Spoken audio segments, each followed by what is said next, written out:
I'm here in San Francisco to talk to Chris about Airlift, a project that he's been working on. He has a long history at Dagster and he's worked on a lot of cool things. Would you mind giving yourself an introduction? Talk about what you've worked on. Sure. Yeah. So, my name's Chris, as Colton knows, but you probably don't know. I'm an engineer here at Dagster Labs. I've been here since 2020. I joined right out of college.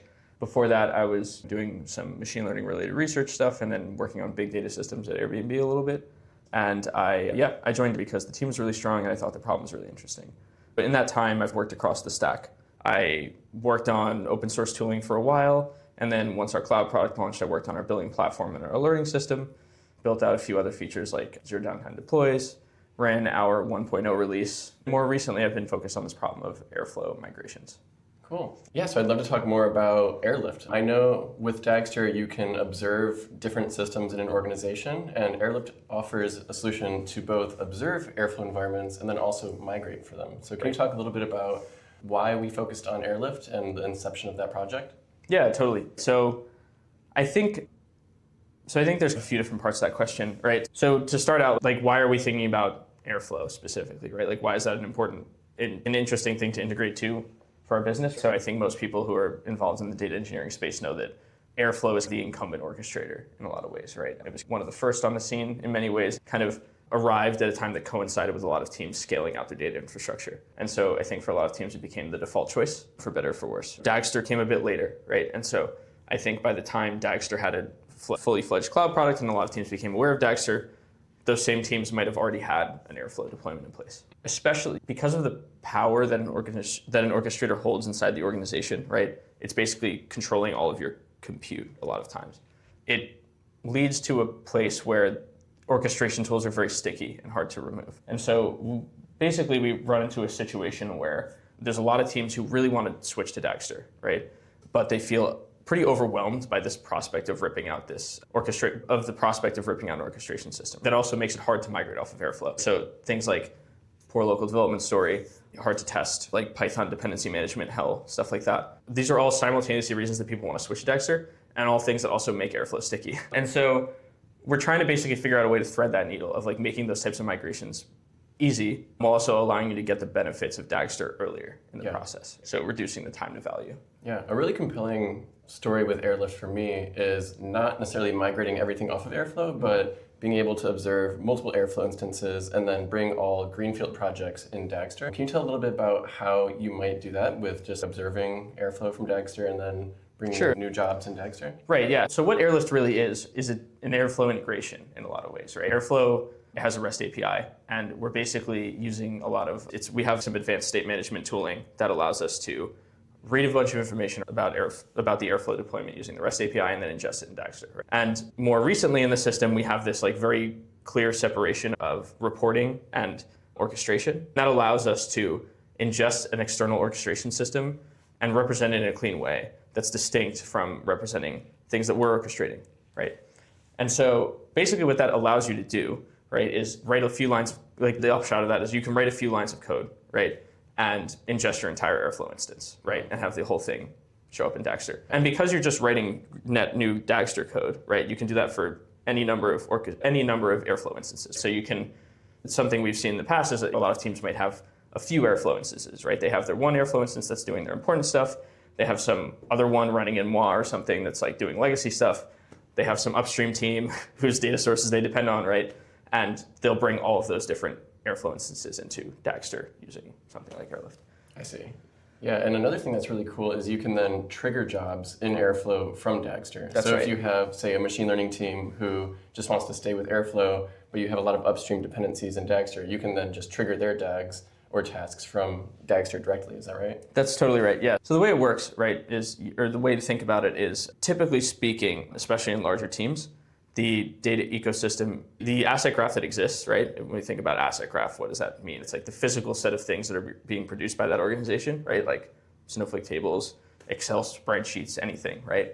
Is widely distributed across a large array of orchestration systems. And out of all those orchestration systems, Dagster is kind of the one that has this notion of both orchestration and reporting. And so it's a natural place for you to consolidate.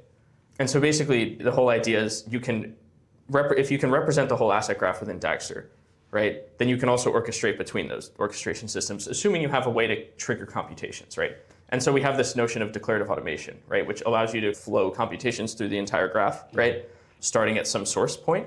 And so the way things become really powerful is whereas before you might have all these fragmented crons working across like different orchestration teams, right? Instead, now if you can represent the entire asset graph, right, you can just cron the top of it, right, and then flow orchestration through the whole thing only when you need it. Nice. And so that's, I think, the power of something like being able to trigger computations from Dagster, even though they're running in some external system. I think we'll go into an example in a little bit, but before that, I know Airlift has 3 stages to it: the peer, observe, and migrate. Can you talk a little bit about why we went with 3 stages and the design decisions around that? Yeah, so I think it all basically boils down to this idea that, so the founder, Nick, me and him were working pretty closely on this in terms of figuring out the right way to sequence a migration. I think the largest piece of feedback we were getting from clients who were trying to migrate off of Airflow is we want something opinionated. We want something that's heavily opinionated that tells us how we are going to do this. Nick gave this talk at Facebook called Evolutionary Means for Revolutionary Ends. It's like the art of changing large-scale software systems in place. The kind of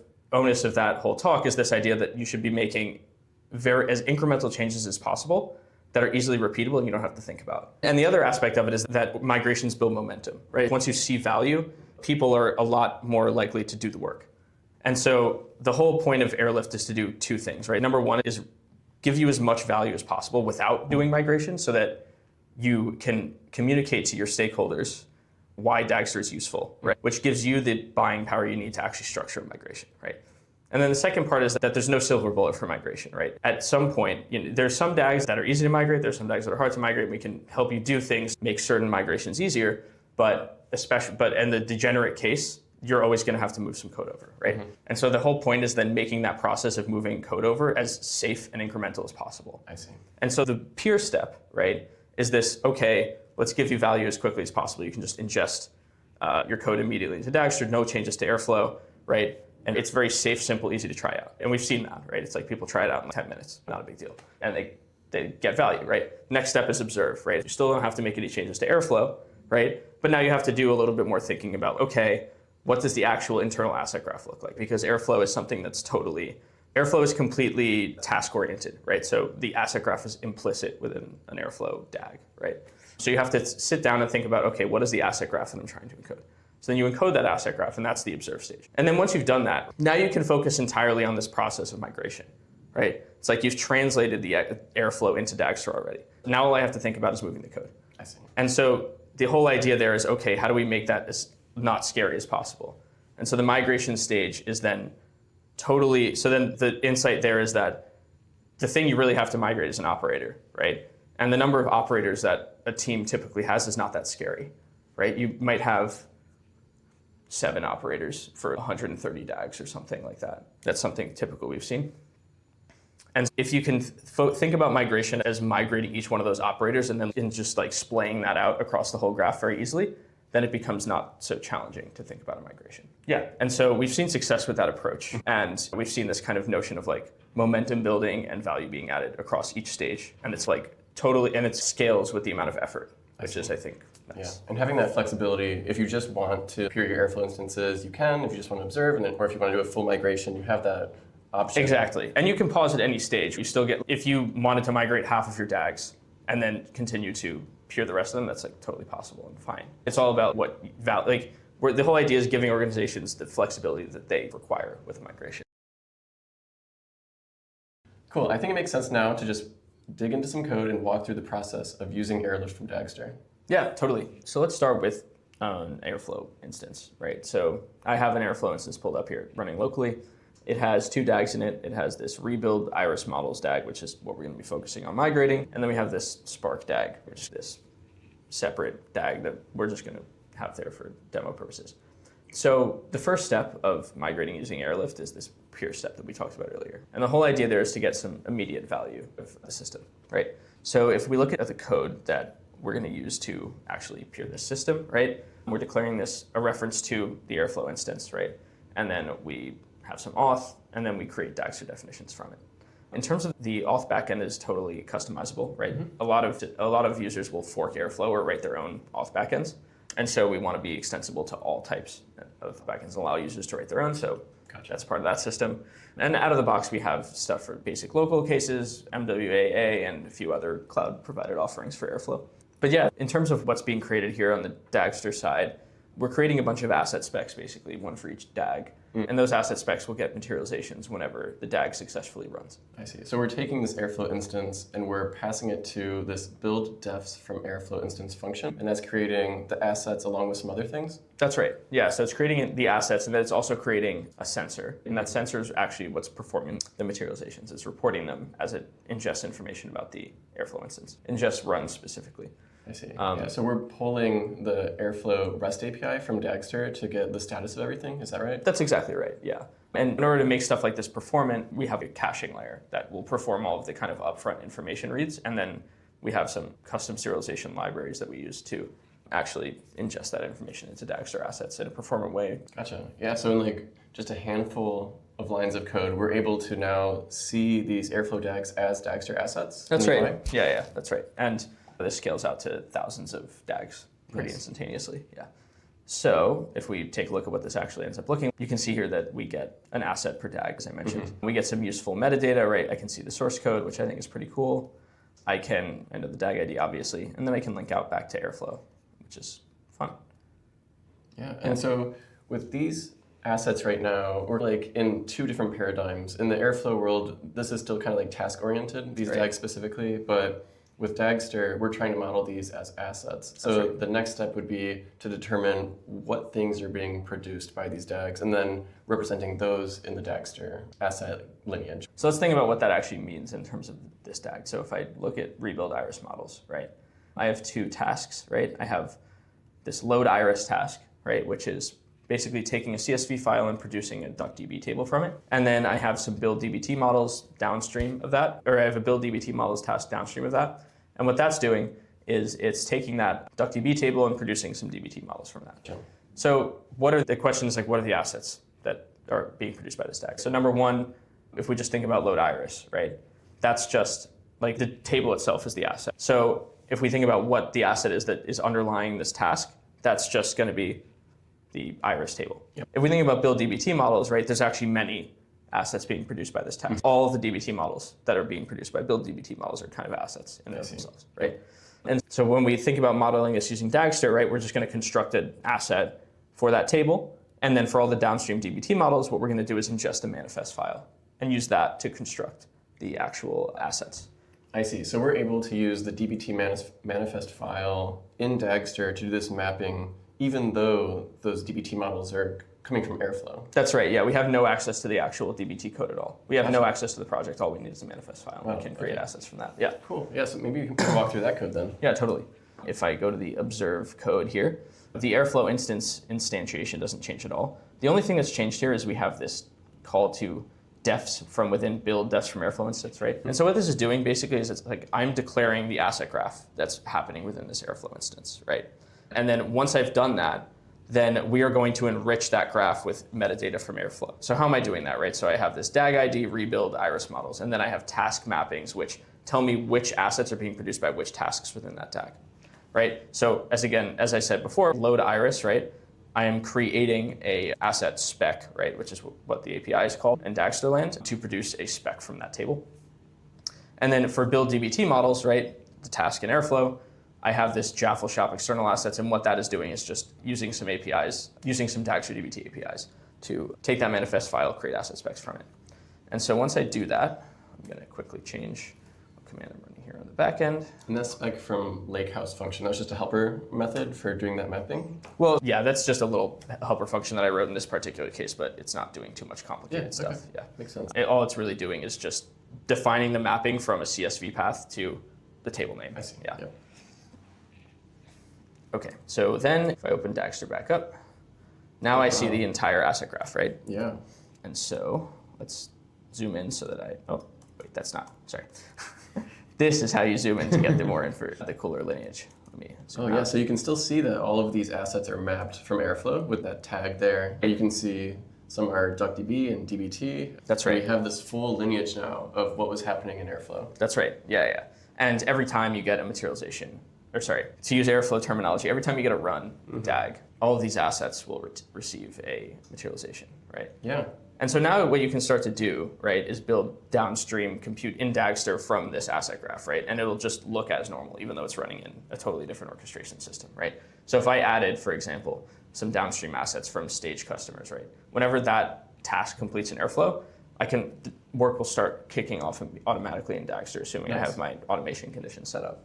Yeah, so that's super compelling. And in just a few lines of code, you're able to get this really like metadata-rich representation of everything that's being produced in Airflow. And now like, new projects can be built in Dagster with these references to your different Airflow environments. Yeah. You can even, for example, define an asset check on an asset that's being orchestrated in Airflow and have that run automatically whenever the Airflow task completes.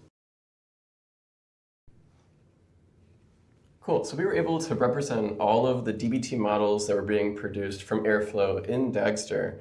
And I guess the next step would be to then migrate those jobs from Airflow to Dagster. Is that right? Yep, that's exactly right. And so I think it's worth noting, or it's worth questioning, okay, why do I actually want to do this? Like, you're telling, if this is me putting on my user hat, you're telling me that I'm getting all this value without having to migrate. Why do I want to migrate? And I think the real answer is the only reason you really should care about migrating is cost and simplifying operations, right? This is a totally fine state, assuming it's working for you. But obviously, you have to run two systems at once. That can get complicated. And there are certain things, like you don't get logging, like the great logging that you get in Dagster, and you'll have to pay for two orchestration systems at once, right? We do have some cost-saving measures, of course, for this kind of duration when you're moving between Dagster and Airflow, right? But eventually, maybe you want to consolidate, right? Yeah. So that's the reason why you want to actually migrate code at this point. Yeah, and while you get many of the features of Dagster with these like mapped assets, you don't get the entire like ability and flexibility to manipulate those assets as you would if they were just defined in Dagster. Yeah, that's right. There's some kind of long tail of stuff that obviously when Dagster is totally controlling the compute, you can do that you can't do when it's being controlled in Airflow. Yeah. Cool. So once you've done that, so we've gotten to this point where you have the asset graph. So what does it look like to actually migrate the code? Ultimately, in terms of code migration, there is no silver bullet, as we'll say. So you will have to do some things to actually move the code over. And what that thing is depends on the operator you're using. So we have docs for a lot of different operator use cases, right? Let's imagine we're using, let's take the example of this build DBT models one real quick. Under the hood, I'm going to pull up the code if I can. Yeah, and taking a step back, so we'll want to recreate the compute that's going into producing these DBT models in Dagster and then pause that happening in Airflow. That's right. But you don't want to disturb the task dependencies on the Airflow side of things. That's right, yeah, until you're ready to actually truly decommission the DAG in Airflow. Because let's say you have your own alerting systems, your own automation systems, your own observability layer on top of Airflow. You don't want to disturb that while you're migrating. You want to separate those concerns. Yeah. The way you're going to do that is via this kind of Airlift-like approach, right, where the Airflow execution history remains constant, right? It's like you're migrating code in Dagster, you're migrating Airflow code to Dagster, but Airflow is still controlling the compute layer. And it still looks like you're just executing each task, but under the hood, it's calling out to Dagster to perform that migration, or to perform that execution. So let's take, for example, using the bash operator for DBT, right? I'm just calling DBT build under the hood. What is the equivalent code in Dagster to do that? The equivalent code is writing a DBT asset decorated function that is going to perform the build command. So that's pretty straightforward. And if I went over to Jaffle Shop assets, that's exactly what it's doing, right? It's just the DBT assets function that takes in the manifest, which is living in some shared directory now, and calling out. So it's a few lines of code. And again, now all that's happening is the DBT project is available in both places, right? Both available to Dagster and available to Airflow. Yep. And once I've done that, then I can change this simple YAML file, which we have a CLI to scaffold out for you for your whole Airflow instance. I change proxied to be true in one of these files, right? So I go proxy true. And once I've done that, I'm just going to reset it here because I have commands that are going to do it for me. But once I've done that, right, then the task in Airflow will change from executing the compute using this bash operator to actually calling out to the relevant Dagster assets. Can you talk a little bit more on how that works, how Airflow knows that it can defer the execution of that task? Yeah, so Dagster also has a REST API. And so what's happening on the Airflow side of things is it's using a quick metadata lookup to understand okay, I know what task I am in Airflow. What is the corresponding task that I've mapped in Dagster, right? If I go back to the migrate stage, it's like I'm telling Airflow the exact information I need. I'm telling Airflow that in the rebuild iris models, the load iris, or in this case, the build DBT models task is what's producing this particular asset. So I can just, as Airflow, be like, I am the build DBT models task in the rebuild iris models DAG. What assets exist for that? And then Dagster will just tell Airflow that, and then Airflow will be like, okay, go execute them, right? Cool. And so similarly for this lakehouse thing, right? It's like we are moving away. So most of what's happening here in general is just moving the code to a shared place. Gotcha. Yeah, and so once you've done that, then you can, for every given task, right, you just switch this YAML file from false to true, commit that, and you should automatically be able to execute the task from Dagster to Airflow. And so what does that look like Dagster side? When I've moved things from to actually truly migrated, they will no longer show up as with this dotted line, basically. Now they show up as actually truly executable and materializable from Dagster side. So yeah, what's happening Airflow side, right? There we go. So it just took a second to pick up, but basically now it's telling me that both of my tasks have been proxied to Dagster. And so when we say proxied language here, what does that mean? It just means that the execution is now being handled by Dagster of that particular task. And you have that indication there in the Airflow UI too. Really cool. Yeah, and if I go to the Airflow graph, the graph looks the same. It's just using different operators. Now it's calling out to Dagster. Yeah. Yep. And so that's the process that we prescribe for this. Yeah. Cool. That makes a lot of sense. That's really compelling. Being able to just observe things when you want to get started, and then if you do ultimately want to migrate, you can go through this process of proxying the tasks in Dagster and representing them in the Dagster UI as assets. Right. Really cool. We have a full tutorial on how to do this in the docs. So if you're interested in going through this process yourself, I really encourage you to check that out. But thank you so much for meeting with me and talking through Airlift, Chris. Thanks so much for having me, Coleman.